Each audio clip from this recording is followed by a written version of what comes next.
Hello, and welcome to another episode of Adventures on the Can-Do podcast. I'm your host, Jothy Rosenberg, aka the Incorrigible Entrepreneur.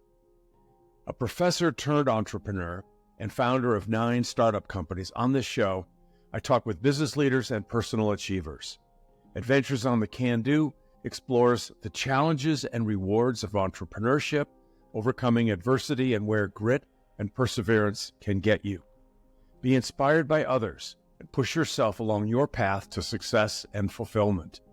My forthcoming book, Think Like a Startup Founder, based on my experiences, good and bad, seeks to help early-stage startup founders avoid the oh-so-many pitfalls founders can experience along the way. Adventures on the Can-Do adds to that the stories of many other founders, each with an amazing story and set of lessons learned that will be valuable to listeners. Before we jump into today's episode, just a reminder of how you can support this podcast. You can go to my website, jothyrosenberg.com, and sign up for my newsletter, and there you can also see other episodes of this podcast. Also, please follow and rate us at Podchaser/Adventures on the Can-Do. And with that behind us, let me introduce today's guest, Jules Pieri. Jules is an investment partner at XFactor Ventures, an entrepreneur residence emeritus at Harvard Business School, and the co-founder and former CEO of The Grommet, which she sold to Ace Hardware Corporation. Jules was named one of the 10 most powerful women entrepreneurs by Fortune magazine. She is the author of the 2019 book, How We Make Stuff Now, that Inc. magazine called one of the 11 must-read books for entrepreneurs. The best-selling book is used as part of the core curriculum in many college entrepreneurship courses. Jules is a member of the Boston Design Vision Community Advisory Board and an advisor to the American Economic Liberties Project. Jules served on the board of the University of Michigan Alumni Association, chairing the Endowment, Digital Transformation, and Nominating Committees of this independent organization serving over 600,000 alums. Jules publishes on Instagram, LinkedIn, and her personal blog. Let's meet Jules Pieri. And here's Jules. Hi, Jules. Hey, great to see you. And great to see you. We don't see each other nearly enough. I know.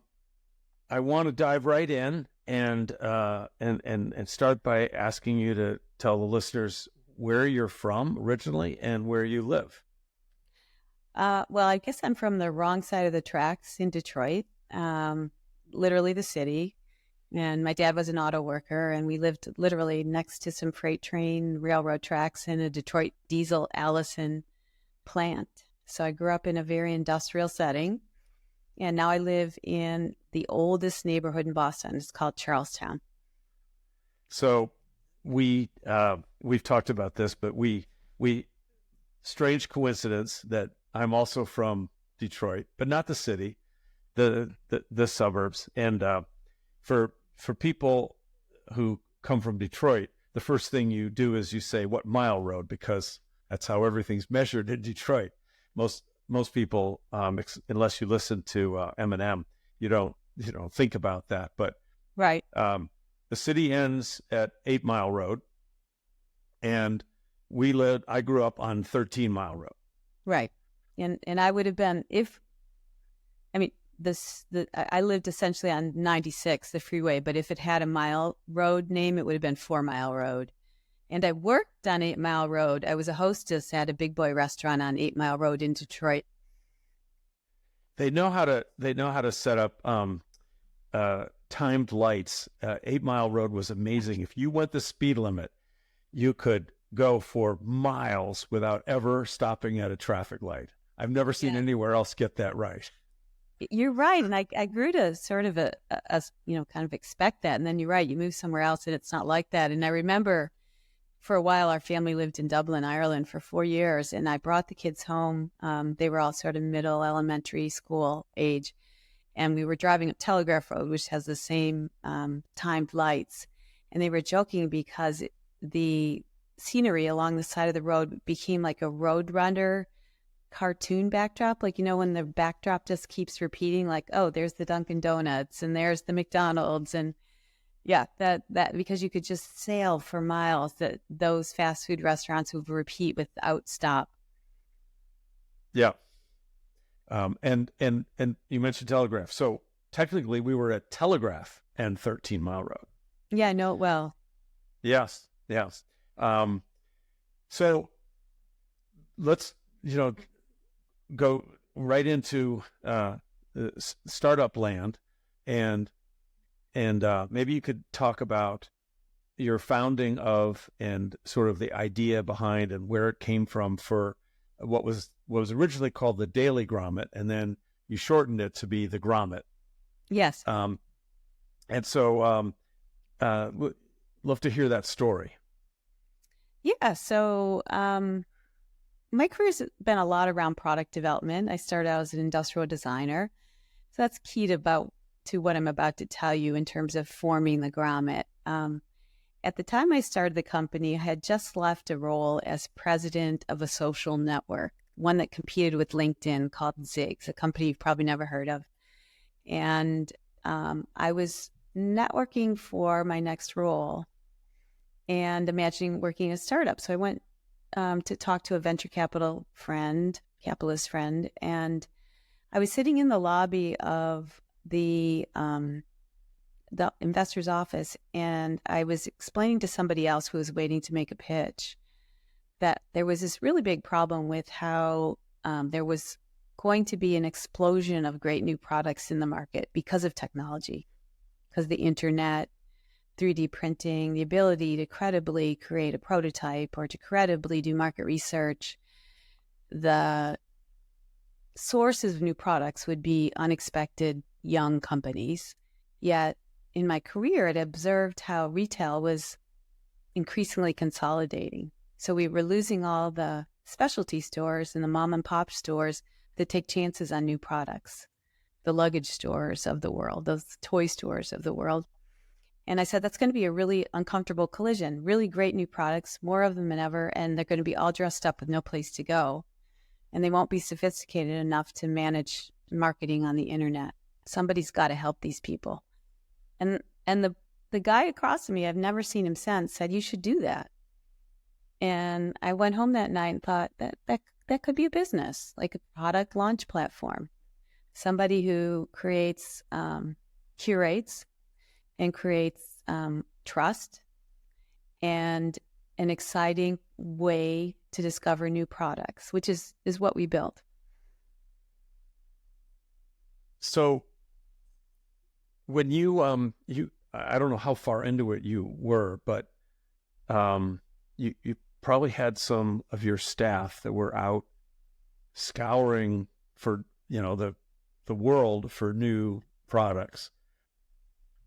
And you actually, this is how we met. You reached out to me, and I guess they discovered that I had just published this book. Actually, it's right there. And I don't think books weren't your thing, but No. you were made an exception or something. And then I think you had me. So I know you had me come in, but I think the reason you had me come in was that you were doing a short little video advertisement. Yeah. So what we would do is, sorry, Jati, did you want to finish that? No, that was it. Yeah, to answer your first sort of inquiry about the process, we launch products in all kinds of categories. So I've got a Swell water bottle here that it's a company we worked with at their very beginning. We launched Bombas socks. We launched Simply Safe home monitoring systems. We launched Fitbit. We launched Bananagrams. These are big. These are big. I mean, I only wear Bombas socks. They're great, right? I have them on right now too. And we were the only sort of wholesale partner, like non-direct to consumer partner they worked with at the time, because what you just noted is we would look at 200 to 300 products a week, and we would select 5 for launch. So if you've gone through that extreme of a funnel, you know that the curation is real. We really tested the products, or we read the book. and made sure that they were solving a problem in a unique and valuable way that was worth the person's time and money, or delighting a person, or whatever the goal of the product was. And we would launch 5 of them a week.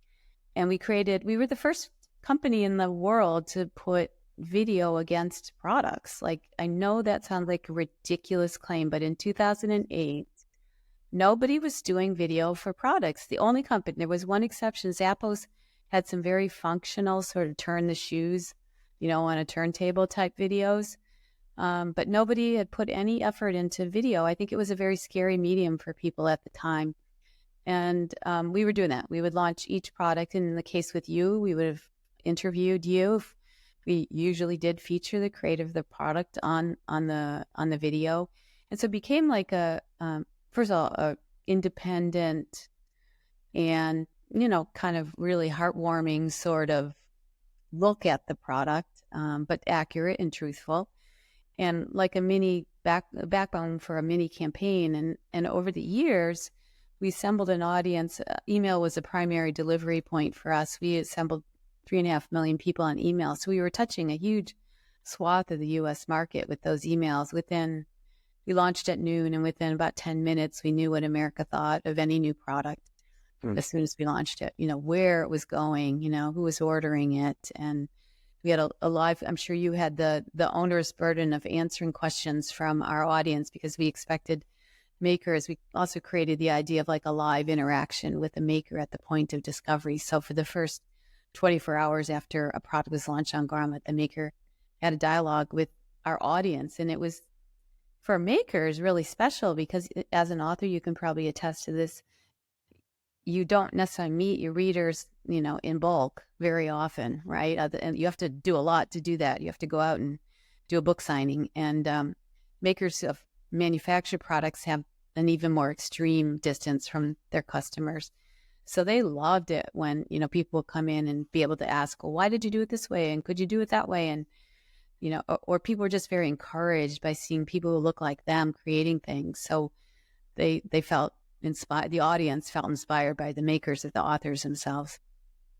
I probably had, if I remember correctly, I had a dozen, maybe a little bit more, of those kind of inquiries. It was certainly nothing, overwhelming. It was great. I mean, the feedback was great. Everybody was positive. Nobody said the slightest negative thing. It was just, super nice. It was a great experience. Corner, thank you. It was a funky corner of the internet, because I remember we had a partnership with Yahoo, and our same product videos we posted there, and the comments would become a sewer really quickly. And on the Grommet, no matter what, like no matter how positive or wonderful the product was, and on the Grommet, from the very beginning, I think how you start a company is super important. How you treat your first community members, how you behave. We were human faces. We were in the videos ourselves. I'm in a ton of the product videos myself. And so when we answered a question or were part of that discussion board, people knew who we were. We were humans. And we just never let the conversation get out of hand. If it started to veer, which sometimes it did, in one particular direction, especially if a product was not made in the USA, there could be a bit of a ganging up on that maker. And we'd always managed to kind of gracefully diffuse a conversation like that, because we launched a ton of products that were made in the USA, and we could point people to those. But more importantly, it was the sense of having a true human face, both the maker and our faces, on that discussion board. It never became a problem. And I thought, well, we're small and cute. That's not surprising when we first started. It's just our family members and friends practically. But once, we had 3.5 million people who could have commented and more, because social. And it was such an optimistic kind of reflection, I guess, on the world and on the internet. I'm familiar with the phenomenon of the sort of troll problem. And I'm fortunate that my nonprofit foundation is also somehow escaping that negative stuff. which is good. You would hope that nobody's going to say negative things about, a 10-year-old girl being able to finally, run for the first time. So, Right. it's a little bit nice. So, was everything from day one to when you sold it smooth sailing, or were there? So could you? Well, I didn't know, but I guessed the answer would. Who's had totally perfect smooth sailing? Nobody. Yeah, could you highlight like big problems or challenges and how you, one or two maybe, and how you dealt with them? Maybe I'd talk about two. One of them, I think every company's going to have some near fatal blows or really strong threats. And, quite often they could be competitive threats. They could be something internal, that the early employees, something goes wrong and that can be fatal to a company. It could be, misread of the market and you've put a lot of effort into the wrong thing. We had minor versions of all those things possibly, definitely. But the major ones were two. One was the company was super undercapitalized, and it was a company that needed capital. It wasn't a bootstrap from forever type of company, because if you're really going to help Jyoti promote his book or sell and gain awareness for their water bottles, you need to be a relatively large community that's trusted and known, that takes capital. And it takes capital to do what I said, to find these products and tell beautiful stories about them. And we launched just as Lehman Brothers collapsed. And if that weren't enough, which it was a lot, the capital markets just closed. I remember I was on stage at an investor platform just after that event, and not to be like bragging, but the company, or we were like the belle of the ball at this investor event. And the tenor from like the first day of the event to the second day of the event turned to such doom and gloom.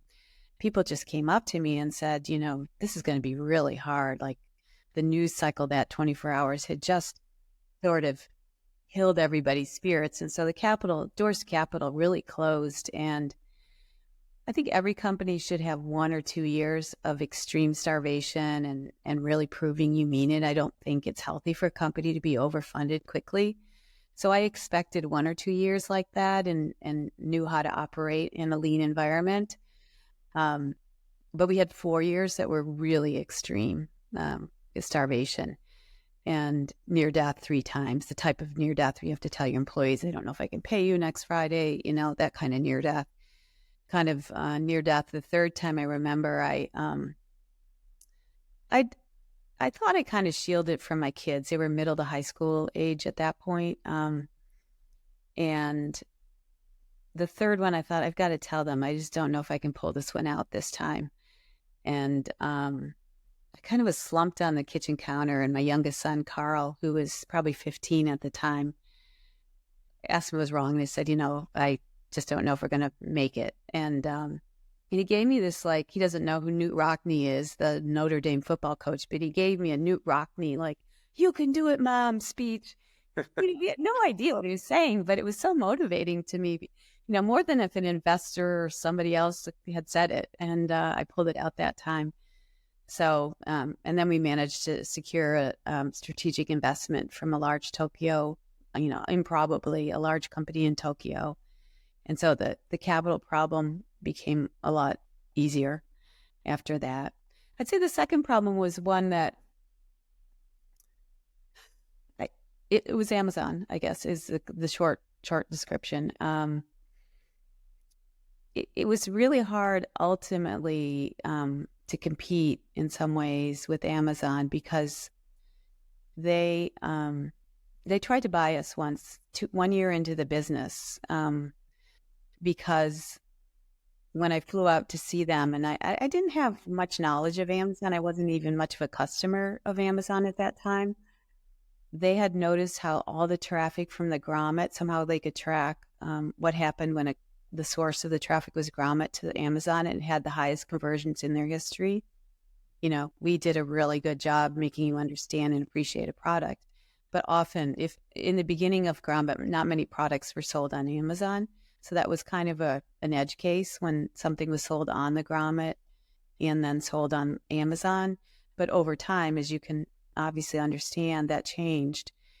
And we were awfully nice about not expecting any kind of non-Amazon arrangement or contract with the company. And I'm not sure I'd be so nice in the future if I could change that in the future. For my past self.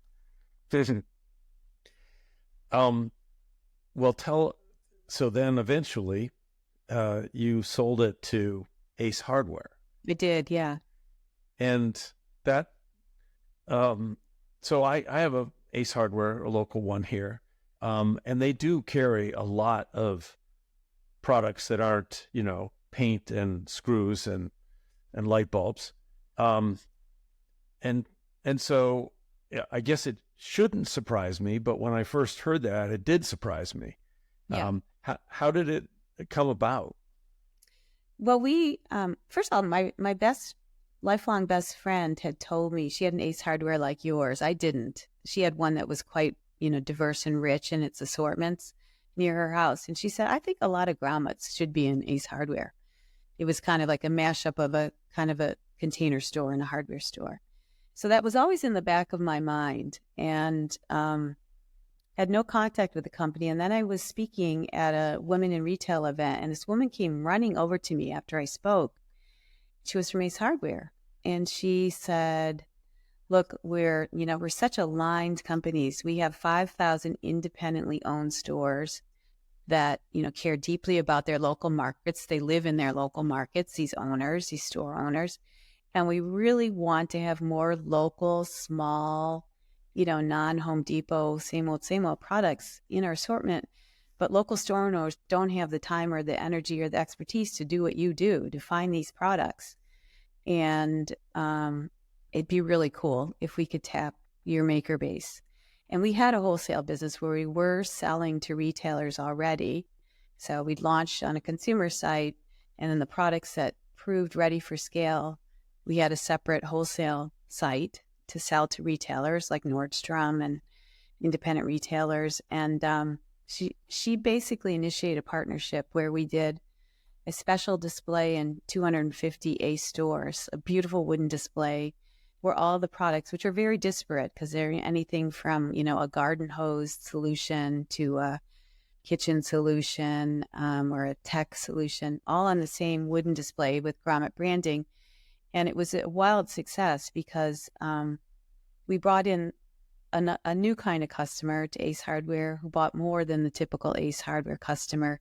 And then we expanded that customer and other customers' sense of what they could find at an Ace. And the store owners loved having access to these products without doing all the legwork. And also, it's really important to vet that a company is ready for retail display and representation because the scale is harder to serve at an Ace Hardware than it is on e-commerce. And, so they weren't taking risk of dealing with difficult, young companies. We'd already vetted all that out. So they really liked it. And that led to the CEO making an offer to invest in the company, actually to buy out our prior investor, the Tokyo company named Rakuten. I took the offer to Rakuten. It was too low and they weren't really interested. And then some months down the road, Rakuten was doing a strategic pivot and renaming all of their invested companies Rakuten. And that was not a viable option for us to rename Grommet Rakuten product launch. So it was a good time to spin the company out because, like I said, they'd already bought most of it. And so I brokered, the transaction for Ace Hardware to buy Rakuten's stake. And they did it at a better price than the initial offer. So did, when Rakuten had, or whatever their previous name was, had invested, did you continue to operate as the CEO? Yeah, the Rakuten investment was totally hands off, and it was an independent company. We just had the capital we hadn't had before, and we grew 50% every year. We got to profitability under Rakuten. So they were really happy with the investment, and they mostly used it as a kind of a laboratory or something to watch, basically, because they had a business in Japan that was relevant. And then there was a lot of cross-pollination across their global executives. So I went to Tokyo a lot for that cross-pollination. It was a wonderful existence, actually, to have that kind of respectful investor. That's a long trip from Boston. It is a long trip, but you know what? JAL Airlines started during that time. One JAL 7, it's number 7, once a day flies to Tokyo, and JAL 8 once a day flies back. And that changed my life when I could take a direct flight to Tokyo. Yeah. But that was when Ace bought, then it was different. You, did you have an earn out period? Did you stick around for a little while? Oh, I did. Yeah. 2.5 years. And is that right? Yeah. 2.5 years. And there wasn't an earnout period, but there was a kind of an odd convention where we had to kind of revest our equity. It was very unusual. I've never seen that in any other deal. So the equity that was already vested for all the employees but myself and my co-founder were bought out, and then new equity was installed for them, which is what Rakuten had done as well. It was great for the employees, but my co-founder and I, both of us did not participate in that deal. And so there was kind of an odd stipulation from Ace. They were worried that a flight risk, basically, that if we could sell our shares and leave, that we'd leave. They didn't know us that well, so they had us kind of have a kind of an earn out of our equity, if you will. Mm-hmm. It's a weird thing. I don't think it's a useful thing to share because I don't think anyone will ever see that deal. It was a very hot deal. So are you, as you observe it, having been a few years, has it been well taken care of? Do you feel good about what's happened to the Grommet? It's in a new home, so it was nearly shuttered by Ace after my departure, and then it was sold to a company that is doing a serious effort in creating their own version of the Grommet.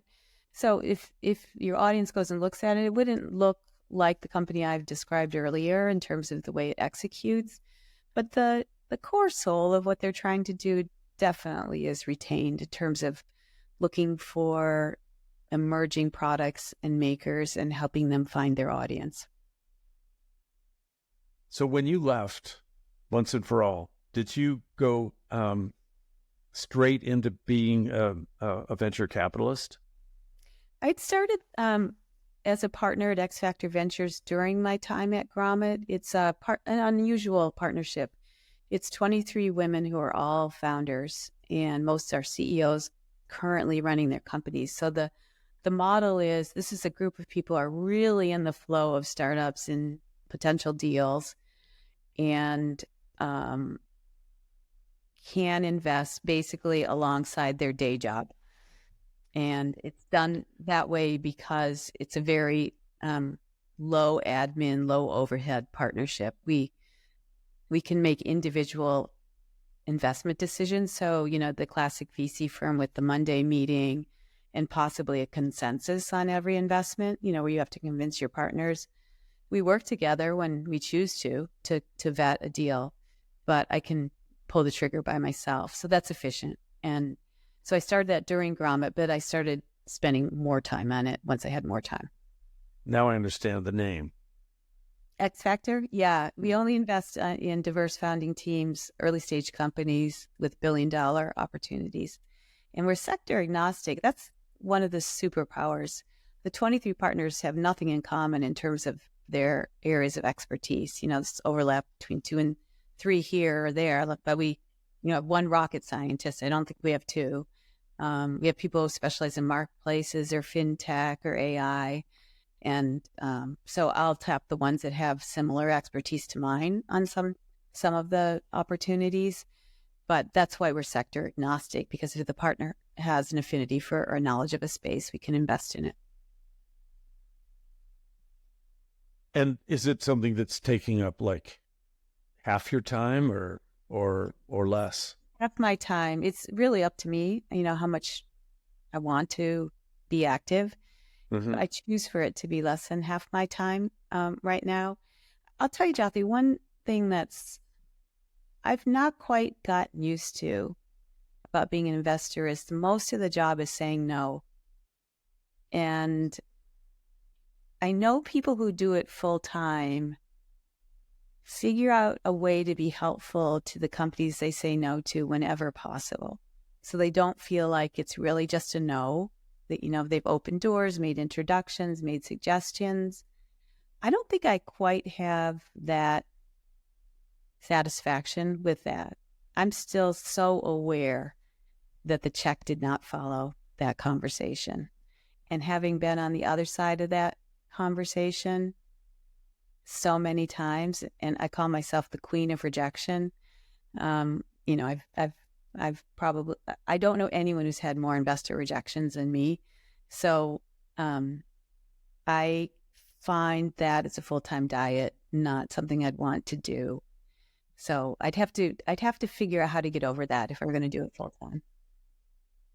We may share that in common about, rejection. Large number. I actually pitched to 100 different investors for Dover over the period of time. And I'm not counting angels. I'm just talking about. Oh, that's a lot of institutional investors. Yeah. Yeah. Yeah. And it's not for the faint of heart. And I guess I can say I can take the rejection. Like, I'm very good at it, but I don't like giving it. Yeah, I can sympathize with that. I like to say yes to pretty much people in general.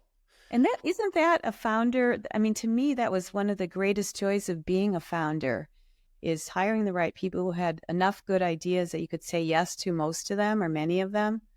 That was my favorite part of my job, probably, was saying yes. And it did get harder as the company scaled, because yes had complications as the company scaled. So, I had to be judicious, but I think that's got to be an important part of your makeup. You've got to be able to trust the people who work with you, that they're bringing ideas, that they're going to put their all into it, that they understand the market and the customer well enough to have good ideas.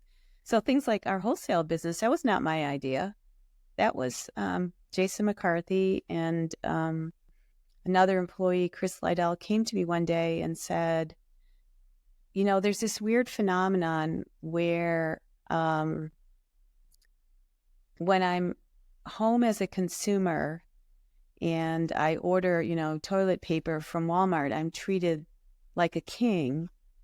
But when it comes to dealing with these makers, like just trying to pay them or invoice them, it's such a painful existence. They don't have systems. They're so tech starved. And can you imagine what it's like for retailers dealing with our makers? Can you imagine having a platform that would make it easier to matchmake these, non-tech savvy companies, under-resourced companies, and these large retailers with serious operational, financial, legal demands?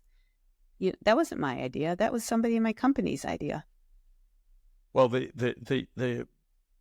yesing that you're talking about, when you're the CEO and you have to move very, very fast, it really helps your efficiency if all these people are doing a great job and they ask you something, you can trust them and you can say yes. That makes everything keep moving fast. Yes, exactly.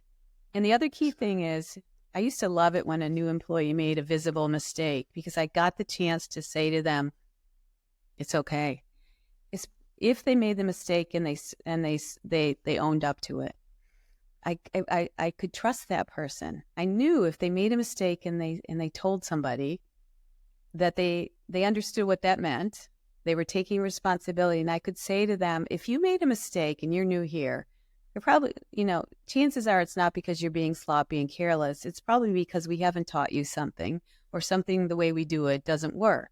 It's probably more on the company than on you, but always, always, surface it. And you'll never make that same mistake again, and nor will anyone else in the company. So I love these mistakes. They were a great opportunity to make somebody feel trusted because they deserved it. Mm-hmm. Mm-hmm.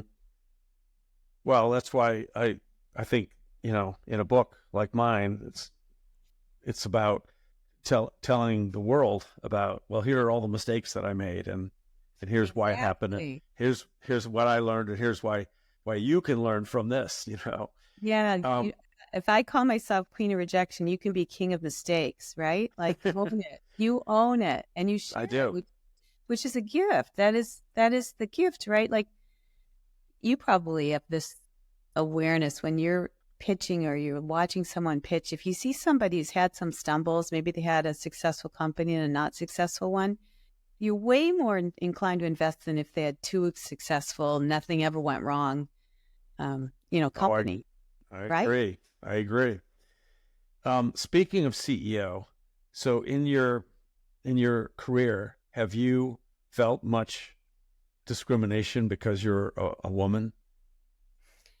I would say yes, in one segment, which would be the venture capital industry. Dorothy, I was shocked. I'd had a career that was mostly a meritocracy. There were some early career exceptions when I was really young, but I'd say the vast majority of my career, I got what I deserved. I earned what I deserved. I worked with good people who, treated me fairly. And generally, I would say that throughout the course of Grommet. But the part I was shocked about was when I went to make my first venture capital pitch. It wasn't an industry I knew well. I was waiting for the investor to meet with me, and I looked at the walls and the pictures of all the teams, and it was all men. These group photos of the teams they had invested in. Looked around the office, and the only women I could see were basically carrying coffee cups. They weren't investors. And then I started paying attention, and I said, oh my God, I found a portal into the 1960s. I can't believe this time machine I'm in. And so did I experience like really bad overt in my face experience? But it would be the back channel I would hear. No, I didn't. Nobody did anything stupid. But I would hear the back channel like, oh, she's too, I've heard like I literally heard I was too blonde. I heard, she doesn't look like a CEO, which is kind of a code for sexism. Mm-hmm. Like a CEO. I remember one investor saying, I was sitting in the office, it was probably 5:30, and these two 20-something startup founders sort of bounded by the glass windows of the conference room. And the investor chuckled and said, oh, they were resident in the VC office like they do sometimes, let teams work in their office. Oh, those two, they're here all those hours of the day. They're amazing. And basically said, could you do that? And I think he thought I had to go home and like make dinner or something. And it was 5:30. And I thought, could I do that? I already do that. Like, it's not a could. I do. I have a mortgage. I have college tuitions. This is meaningful to me. I'm not supported by anybody else. Like, so they were things that weren't like direct, like hits, but inadvertent hits. I witnessed a lot of in the same community you're talking about. So first, I learned the hard way that as I was trying to raise a Series A, I needed to shave my beard because of ageism, and I look 10 years younger if I don't have a beard. And then there's an earlier stage where I was an investor in very early stage companies, and I had a really great friend who was ready to be CEO of something we were just putting together. He happens to be Black, and we went into the office of the VC, and we sat down in the big conference room, both of us, and we were set up by their staff. And then the partner came in, and he sat down and was his normal friendly self. They always are very friendly. And then we kind of got started, and my friend put the first couple of slides up, and then the partner said, "Oh, I'm sorry, I've got a call," and he walked out, and we're sitting there, and it's been like 15 minutes, and I said, "Wow, that's weird for him to take a call and be gone that long," and my friend turned to me and said, "He's not coming back," and he started packing up his stuff, and he said, I said, "What do you mean? Of course he's coming back." He said, "No, I've lived with this my entire life. I will tell you, he's not coming back. We're leaving." And we left. And he was right. Oh my gosh. Yeah.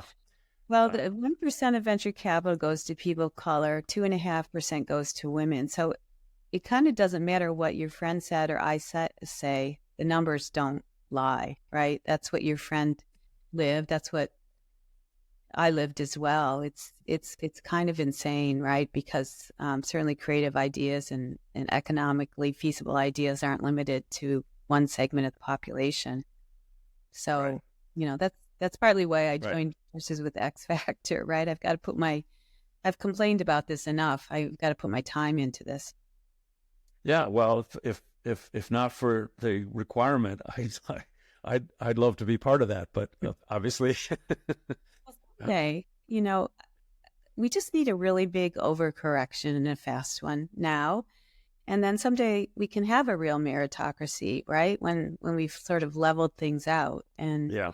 we're just not there yet. We will be there. You know, I don't want to be here forever. This overcorrection is painful. Okay. So, changing gears, I want to talk about the traits because we've both talked about this to each other, and we talk to other people about it a lot. The traits startup founders need to be, to succeed, and that we observe that they all have. We use words like gumption, resilience, industrious, tenacity. By the way, the 4 words I just used spell grit. Oh, wow. That's good. Yeah. So I think you told me your favorite is tenacity, and Yeah. and I tend to just go straight to grit. But and so you obviously, for a lot of observable reasons, you've got grit. I mean, dealing with some of the hassles that you've gotten because of you're a woman, the stories you've told, the 3 near-death experiences. And I might add, I would say that all by itself, raising 3 sons means you have grit. Yeah. So where does it come from? What's your well?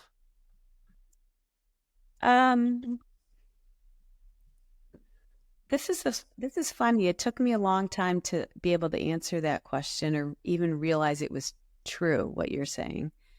When I first started pitching Grommet, I thought that my resume, because I literally had, kind of all the paper credentials to do a good job with this business, I thought that was the thing that mattered. And it wasn't until I listened to other people's pitches and then become an investor too, that I realized, oh my gosh, I should have all those years been telling people what I was made of. That was far more important than what I'd done or what I'd achieved. And I think it's mostly, in my case, it's that wrong side of the tracks thing I told you about earlier. Growing up, I'm the first person here, I'll give you some first. First girl in the Detroit public schools to wear a skirt to school. Pants to school. We had a dress code. And you just violated it? I did. One day I went home and it was I could go home for lunch and it was really cold and it made me mad. And I put pants on. And the next day my teacher wore pants. And the next day other people wore pants. And we didn't even say anything. We just did it. And I was in that same school, the first girl to be a safety guard. Remember, like the crossing guards? With the nice thing? Yeah. So I'm the first person in my family to go to college. I like figuring those things out, but probably the most formative experience I was a Detroit public school student, and it was a time when the teachers were still pretty good, but the families were decaying, and it was really rough to maintain any kind of order, like chairs flying over my head, drugs. I'm like 12, 13. And I was anticipating going to a high school just like that in Detroit, and talked to one of my teachers about maybe applying to an exam school, a better public school. She endorsed the idea, but she said, there are these private schools locally that you would qualify for. So long story short, I snuck behind my parents' back. I applied to a place called Cranbrook, Kingswood, closer to where, up towards where you live. And where I went to school. And, do we know this? I went to Brookside. I went to the elementary school portion of it. Oh, that's such a storybook experience, I bet. It's so cute. It's so cute. I'm sorry to interrupt you, but we both went to Cranbrook too. Well, that's why I don't think we knew that. So Jathy, imagine me, like I'd never left Detroit, never been on a plane, and I show up as a boarder because there was no way for me to get there every day. And I realized as the classes started, like I didn't have the preparation. It's a rigorous place. Like if I started Algebra 2, because I'd had Algebra 1 in Detroit, I'd realize, oh my God, you didn't really have Algebra 1. So for the first 2 weeks, I was really nauseous. Like I've got investors. I had a scholarship. Like I've got to get a B to stay here and everything. And so I started working my little fingers off. But then 2 weeks into it, something happened that helped. Our English teacher asked who did the summer reading, and it was really hard. Shakespeare, Chaucer, it was painful. I was the only person who raised my hand, and I was stunned at two things. I was stunned that the kids in the room were confident enough to admit that. They didn't have to worry about not being able to come back the next year, I suppose. But I was more stunned that they hadn't done it. I just thought, who doesn't do the work? And then I realized they must have been mad at you because you're the only one that did it. And they're all like, oh, she's like, I was probably completely ignorant of that, Jathy. I mean, when you're scared, you're just like surviving. And I put my hand up thinking everyone else was going to be, and then it was too late probably. But that was a really pivotal moment that I realized, oh, you know how to work. Like, you've grown up in an environment where nobody gave you anything, and other than health and good parents. But I did have the experience of having to earn. I'd started working when I was 12 with, a paid outside job. And so I think that was when I started becoming an entrepreneur as that scared high school student. Mm-hmm. So the name of the girls' school there is Kingswood, and my sister also went there. So there were it was close enough that for us still the parents had to drive. I don't think they had bus. Well, they definitely didn't have buses from as far away as we were. But and my parents made a funny choice. They said. They had me go to the elementary school. So I went 4th, 5th, 6th grade. And then I was very excited for the next step. I'd be going to, the upper school, which had everything from 7th all the way up. And they said, they took me out to dinner. My parents never took one kid out to dinner. There were 4 of us. They never did that. And they took me out to dinner and said, you're not going to be going to Cranbrook anymore. You're going to be going to the public school now. We have a finite resources, and we want the other kids to be able to have the advantage of the elementary school starting off right, and then they'll go to public school as well. But my sister, the baby of the family, none of the same rules applied. Oh, right. There were 3 boys, and then there's a girl. And when it came time for her to switch to public school, they said, "Oh no, that's different. You're going to Kingswood. You'll be fine." Right. Oh, wow. And so how did you process that at the time? Well, because she was 6 years younger, I was long gone. I was in college. I see. It didn't matter. Except for the, lifelong grudge against my parents that, but anyway, so I think we've covered a lot of territory. It's been a total treat to talk to you this long. All of our other interactions have been like flybys at various events and whatnot. So this has been a real treat. I appreciate it. Thank you for reaching out, Jyoti. I'm glad to do it. Well, it'll be fun to see it when it's published, and then, by the way, you've done the hard work, so congrats. Well, thank you. And it's going well. We've got, today was the sixth one of my podcasts was published, and I've got people scheduled out till August at this point. So great, good. Yeah, and some weeks I'm going to go ahead and publish too, because we've got so many great people. What I'm discovering is that if you think of, the book represents my stories, it sort of fills this circle.